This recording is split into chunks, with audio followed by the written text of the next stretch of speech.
Tahukah kamu, kekerasan di sekolah sering terjadi di Indonesia. Dari tahun 2013 hingga 2014, jumlah kekerasan di sekolah naik sampai dengan 16% yang dilakukan anak usia di bawah 14 tahun. Dan itu dilakukan di sekolah. Hampir setiap sekolah yang ada di Indonesia pasti terdapat kasus kekerasan di sekolah. Dari tingkat universitas, menurun ke SMA, lalu SMP, bahkan sampai ke SD. Bagaimana caranya?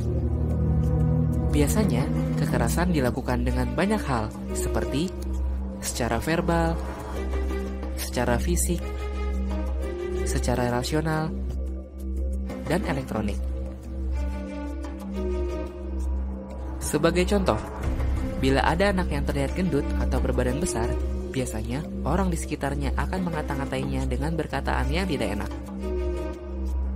Ada pula mereka yang merasa asik iseng dan membuat si anak culun menjadi bahan lelucon.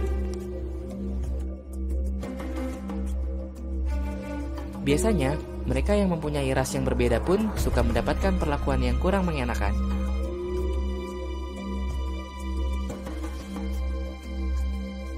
Zaman pun berubah. Kekerasan ini pun bisa dilakukan melalui media elektronik atau biasa kita sebut media sosial. Tahukah kamu apa dampak dari perbuatan itu?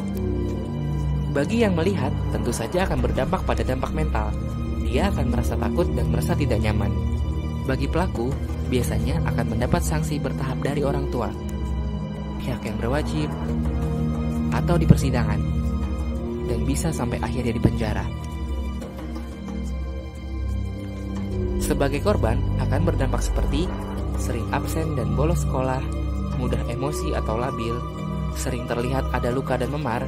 Apakah kamu siap menerima semua perlakuan itu? Karena jalan kalian masih panjang untuk sebuah kebaikan. Stop kekerasan di sekolah.